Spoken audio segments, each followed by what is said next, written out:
साथियों जय भीम।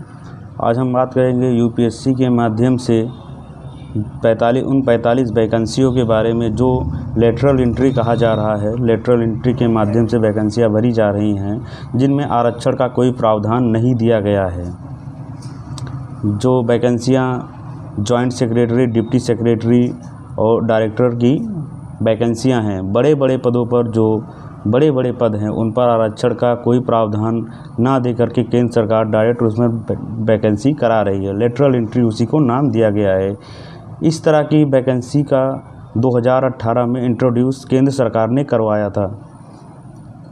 केंद्र सरकार 2018 में इस तरह की वैकेंसी करवाने का प्रावधान जो है मोदी सरकार ने 2018 में करवाया था। इससे पता चलता है कि केंद्र सरकार की नीति किस दिशा में जा रही है और केंद्र सरकार किस तरह की सोच रखती है। इससे आने वाली पीढ़ियों पर क्या असर पड़ेगा, हमारे एससी, हमारे बहुजन समाज पे क्या प्रभाव पड़ेगा। हमारा बहुजन समाज जो अभी तक पूरी तरह से उच्च पदों पर आश्रित नहीं हो पाया है और अभी से ही हम पर लगाम लगाने की कोशिश की जा रही है, जिससे कि हम बड़े पद पर, उच्च पद पर पहुंच ना सकें, इसलिए हम पर लगाम कसा जा रहा है। ये बहुत ही निंदनीय है। 2011 की एक रिपोर्ट आई थी जिसमें ये बताया गया था कि जॉइंट सेक्रेटरी और इस तरह के पदों पर जो हमारी संख्या बल है उसमें एससी का 3 और एसटी का 1 पद ही हो पाया है। 300 पदों में एससी का 3 और एसटी का 1 पद ही हो पाया है 300 पदों में, जबकि स्वर्ण जातियाँ 296 पूरी की पूरी भरी हुई हैं।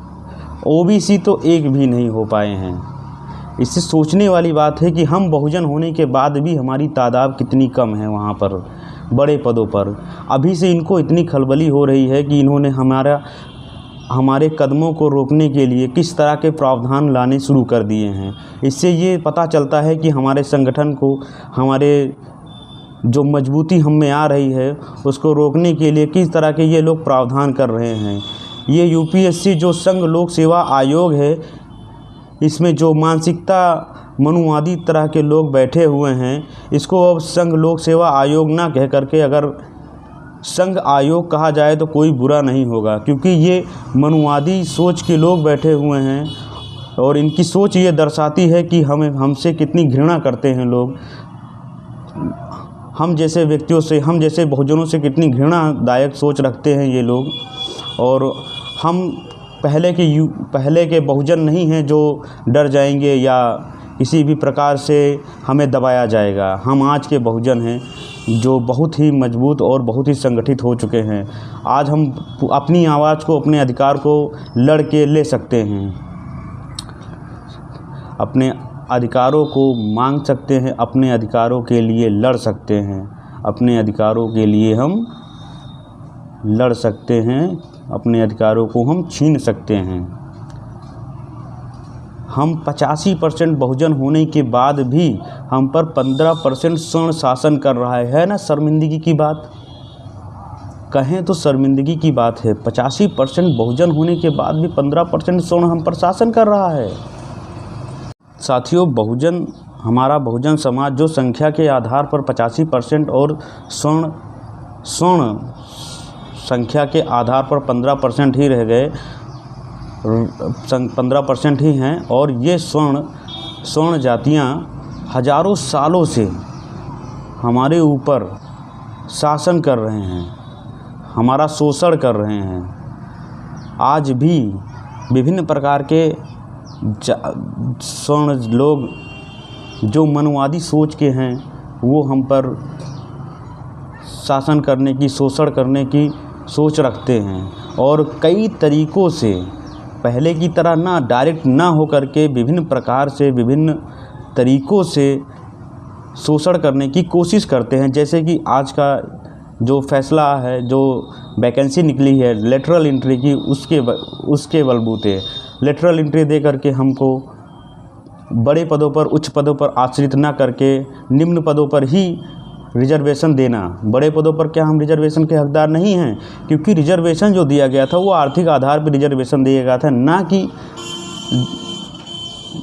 कि रिजर्वेशन जो है जातिगत आधार पर रिजर्वेशन दिया गया था। 1 अगस्त को भी इस पे फैसला सुप्रीम कोर्ट का आया था। सुप्रीम कोर्ट भी मनुवादी सोच से ग्रसित है, क्योंकि सुप्रीम कोर्ट ने भी इस तरह का फैसला दिया कि आरक्षण में जो है SC/ST के वर्गीकरण कर दिया जाए, क्रीमी लेयर लाया जाए आरक्षण में, जो बहुत ही गलत निर्णय था। क्योंकि अभी हमारा समाज, हमारा SC/ST वर्ग बहुत ज़्यादा संगठित या बहुत ज़्यादा बड़े पदों पर आश्रित नहीं हो पाया है कि उनको वर्गीकरण किया जाए। हम अभी पूरी तरह से मजबूत नहीं हो पाए हैं, पूरी तरह से संगठित नहीं हो पाए हैं, और हमें तोड़ने की बात की जाने लगी है। ये बहुत ही गलत है। साथियों मैं चाहूँगा कि हम सभी संगठित रहें, शिक्षित हों और हर एक विपरीत परिस्थितियों का डटकर सामना करें। जय हिंद, जय भारत, जय भीम, जय संविधान।